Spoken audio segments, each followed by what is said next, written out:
This is Nazm Maqasid al-Risalat al-Tadmuriyya.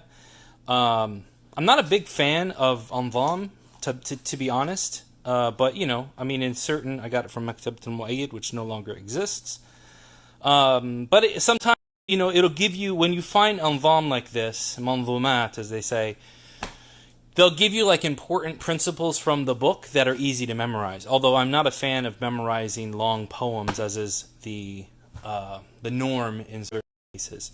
This is Tuhfat al-Saniyya, Sharh Manzumat Ibn Abi Dawood al-Ha'iyya. Ibn Abi Dawood, the son of the famous Abu Dawood, who wrote the Sunan, right? One of the 6 books of Hadith. This is by Shaykh Abdul Razak al-Badr, who I studied with in the Kulliyah as well as outside for several years. And this was actually printed as part of a Dawra Ilmiya in Shariqa, and he gave me this as a gift in his house. So I generally, when I buy a book or get a book, I record where I got that book from inside the book. And I studied this book with him as well as with Shaykh Abdul Rahman al-Barrak. The Manzuma, that is. Although, like I said, I'm not a big fan of Manzumat. Bought this in a used bookstore in Riyadh, and this is an introduction to Usul al-Ahkam al-Shar'iyya wa Mabadi' Ilm al-Anzima. So it's the fundamentals of Sharia rulings and the essentials of regulations, the rules of regulation. Abdul Aziz al-Ali al-Na'im, so he was a professor there. I believe he was from Egypt or Sudan. But it's a really short, good way of kind of saying where does Sharia and Qanun together. I like these kind of books because it makes it easier to explain those topics to other people that aren't familiar with them. Atlas of the Prophet's biography. I think these kind of things are cool. They're pretty useful with teaching as well. Lastly, I've been looking for the 2nd volume of Jami' Bayan al-Ilm wa Fadlihi by Ibn Abdul Barr al-Maliki, the great Maliki scholar of Al-Andalus. And this is a 2-volume book printed by Dar ibn al-Jawzi. And it is one that I think that every student of knowledge and every person that's busy with learning really should start with. So like this book and Al-Faqih wal-Mutafaqih by Al-Khatib al-Baghdadi really should, you should start by reading these types of books. So generally you take a book and then you write the fawaid that you find, in the ghilaf, in the inside cover.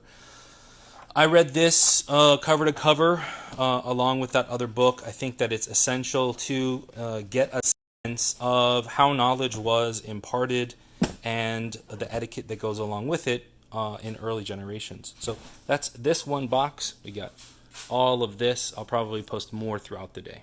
So this is Masail Imam Ahmed by his son Abdullah, printed by Maktabat al-Dar in Medina. I believe Maktabat al-Dar is closed now. I'm not sure. But important book for people that are studying the Hanbali school. This is the Masail Imam Ahmed by the narrative of Abu Dawud al-Sijistani, the famous scholar of Hadith. We talked about his son a little bit ago.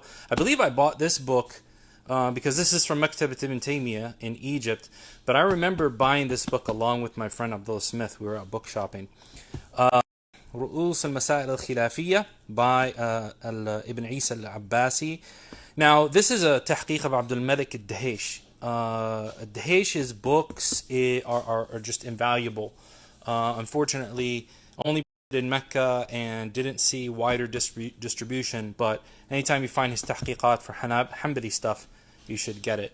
Talk about this one in a minute. This is al-Masail al-Fiqhiyya min Kitab al-Riwayatain wal-Wajhain, Al-Qadi Abi Ya'la. Unfortunately, the tahqiq was done in ajza, so they took the Masail al-Fiqhiyya, the Masail al-Aqadiyya, and the book was split up by people doing like master's and PhD theses.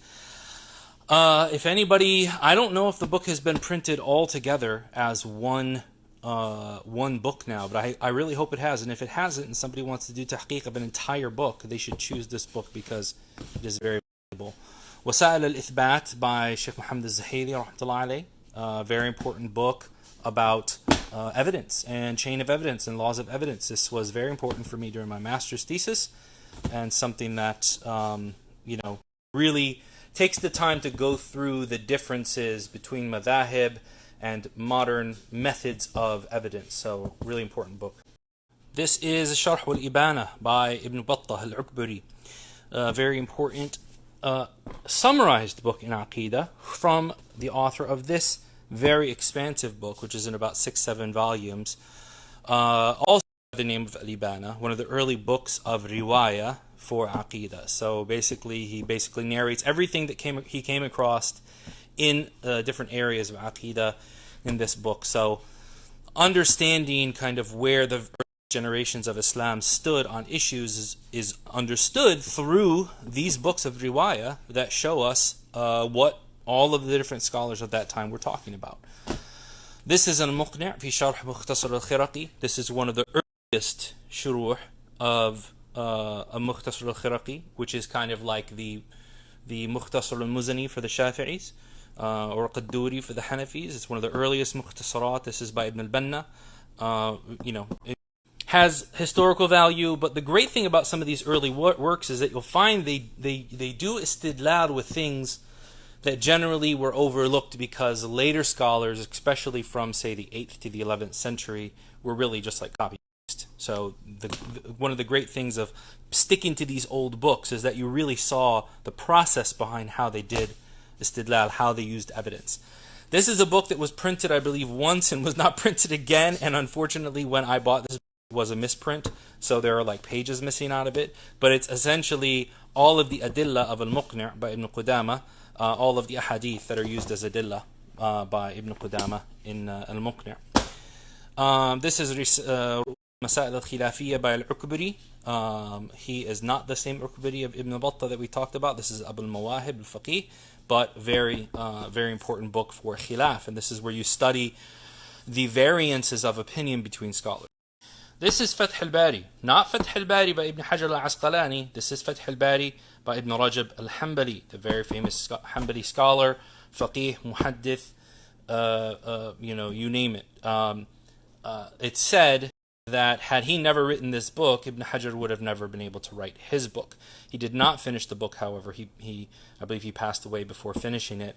But in modern vernacular, we would say, Ibn Rajab ran with al-Bari so that Ibn Hajar could have, Ibn Rajab walked with Fath al-Bari so Ibn Hajar would have been able to run, or he ran, whatever that thing is. Anyway, why is it important? Because he was a very important scholar of hadith and of fiqh, and gives great insight, at least in the portion that he has. He wrote the Sharh of Bukhari as well as the Sharh of Tirmidhi, which has unfortunately been lost in the most part.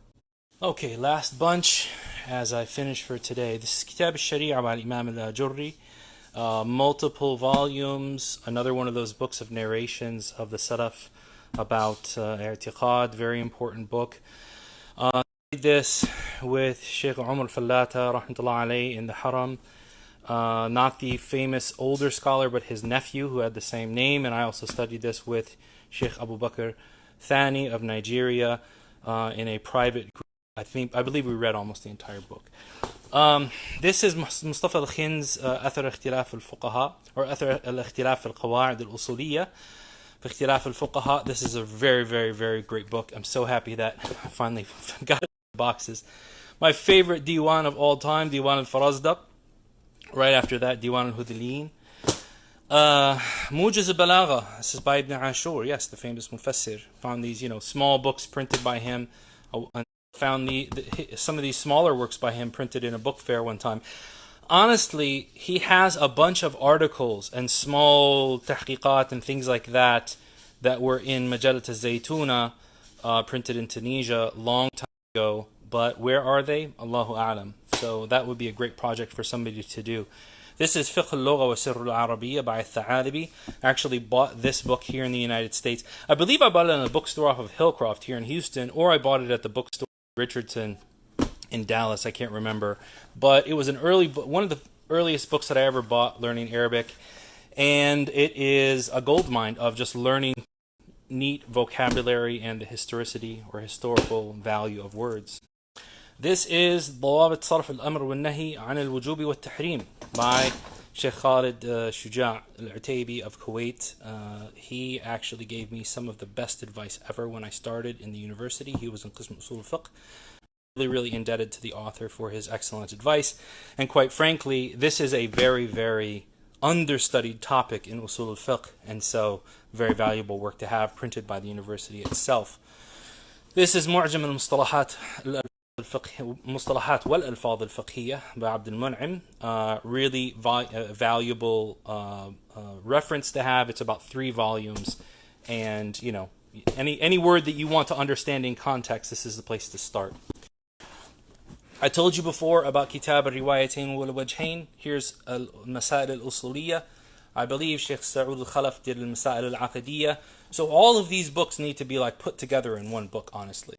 Last but not least is الصعقة الغضبية في الرد على منكر العربية by Sulaiman ibn Abdul Qawi ibn Abdul Karim al-Tufi, Najm al-Din al-Tufi, the famous Hanbali, looked at very dramatically by some. I believe he's one of the most enigmatic and just unique voices amongst the Hanbali school and amongst scholars in general. His writings are quite unique in and of themselves, but he wrote this book as a refutation of those who downplayed the role of learning and knowing Arabic language in order to understand the Sharia. One and printed by Maktabat al-Ubaykan, but great book. You might be saying, why are your books like so mixed up in genre and all that kind of stuff? Well, all I'll say is Allah yusamih min a'fasha, and it's time to get them back in place.